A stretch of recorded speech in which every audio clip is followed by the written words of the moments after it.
Gérard Yorka, Laurence Saulnier, bonjour. Alors, en direct des Épicuriens pour pas changer. Bon, parce que ma paresse naturelle me fait tout faire au même endroit, parce que c'est pas loin de chez moi. Donc, l'association Cap 66 qui organise sur tout un mois les semaines alternatives aux pesticides. On n'est pas obligé de s'empoisonner, hein, voilà, parce que les pesticides, contrairement au roi Mithridate, on n'est pas mithridatisé, plus on en prend. Ça nous pourrit la vie, et puis on peut même le transmettre des gènes défectueux à nos enfants. Bon, rien que pour ça, ça vaut la peine de faire des enfants, vous me direz, mais quand même. Alors, ça se passe du 20 au 30 mars, et c'est sur tout le territoire des Pyrénées-Orientales. Et ça c'est bien parce que c'est pas tout centralisé à Perpignan, parce qu'il n'y a pas que Perpignan dans les Pyrénées-Orientales, contrairement à ce que laisserait entendre France Bleu Roussillon. Alors ça commence à Is-sur-Tête et ça se termine à Non, ça se termine à Villelongue de la Salanque. Alors il y a trois thématiques fortes. Voilà, il y a 13 communes qui participent à cette semaine alternative aux pesticides. Donc effectivement, comme tu l'as cité, Is-sur-Tête, Aisne, Saint-Laurent de la Salanque, Thoreil, Alenia. On ne va pas les citer tous, le programme sera en ligne sur l'archipel contre-attaque. Oui, voilà. Mais surtout, il y a trois thèmes, trois temps forts qui seront présentés. Donc le 19 mars à Perpignan, le film de Guillaume Baudin en avant-première au Castillet. Donc c'est un film sur les villes qui sont en zéro pesticide et qui tendent aussi à construire des cantines bio sur leur territoire. Voilà, donc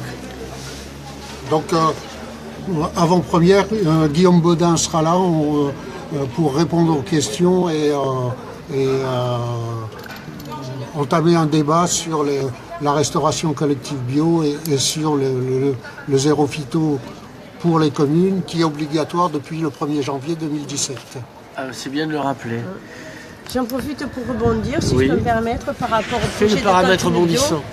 Dans les Pyrénées-Orientales, on lance un appel à projet, en fait, une cantine 100% bio locale dans le département. Donc nous sommes à la recherche d'une commune qui souhaiterait être accompagnée. Je connais Alenia qui... Nous sommes en lien avec eux. Alenia, oui, bien sûr. Parce que son maire est très bio. Oui. Complètement. Oui. Alors d'autres villages qui souhaiteraient... Qui souhaiteraient tendre à avoir une démarche pour aller vers une cantine bio à 100%, bio local, bien sûr. Voilà. Alors, donc, 100% bio local dans les cantines, c'est possible. Les pesticides à la santé, et il nous reste à causer des abeilles. Voilà. Alors quand même, pesticides et santé, c'est le 24 mars, c'est la conférence de François Veillerette. Ouais. François Veillerette, c'est le porte-parole de Génération Future, qui est l'association qui organise au niveau national cette semaine. Nous, sur le département, le collectif le relaie depuis 7-8 ans, mais c'est la 12e année au niveau national. Et François Veillerette viendra parler une conférence à la Salle des Libertés, donc à 18h30. Le quel jour? 24 mars. Le 24 oui, mars. parce que voilà, faut commencer par là. Voilà, le 24 mars.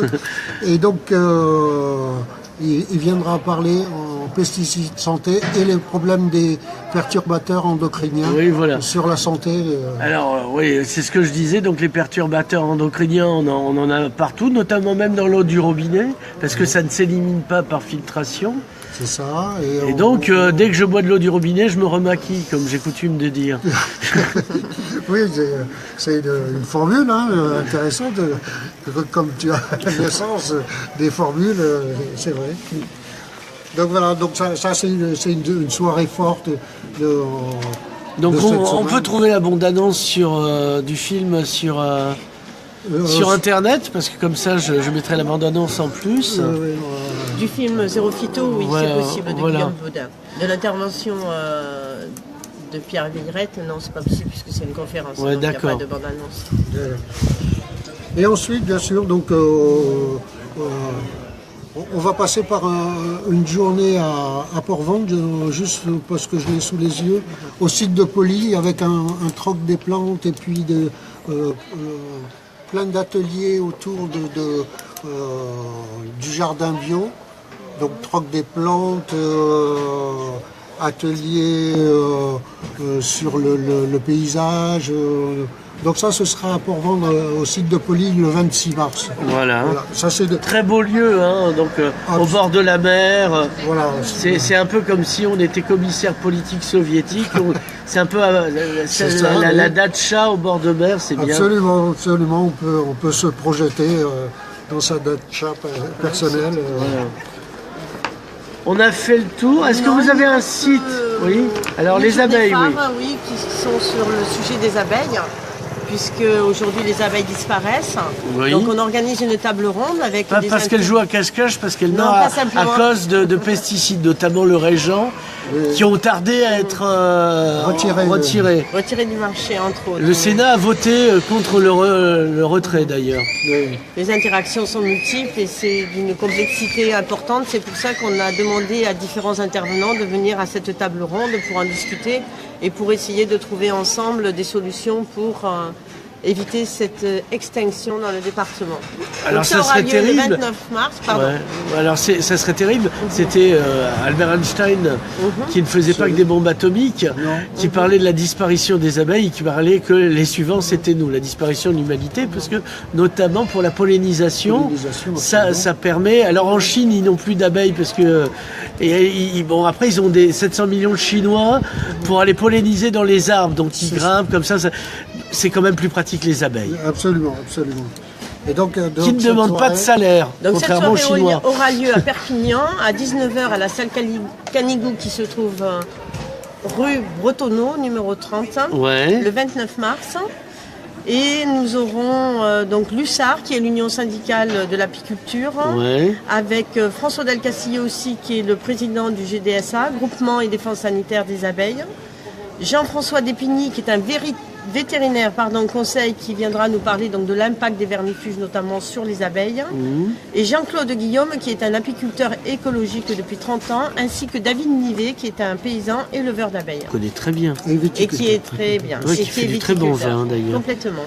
Qui sera d'ailleurs distribué à Saint-Cyprien lors de l'apéritif bio, derrière la conférence de Daniel Descartes, le 30 mars, Comment jardiner autrement. Est-ce qu'on a fait le tour, les gars? Oui, on a fait le tour. On peut, Vous donnez une page internet pour... alors, Ouais. on peut voir tout sur le www.cap66.net Ouais. où tout le programme est détaillé et beaucoup plus de choses aussi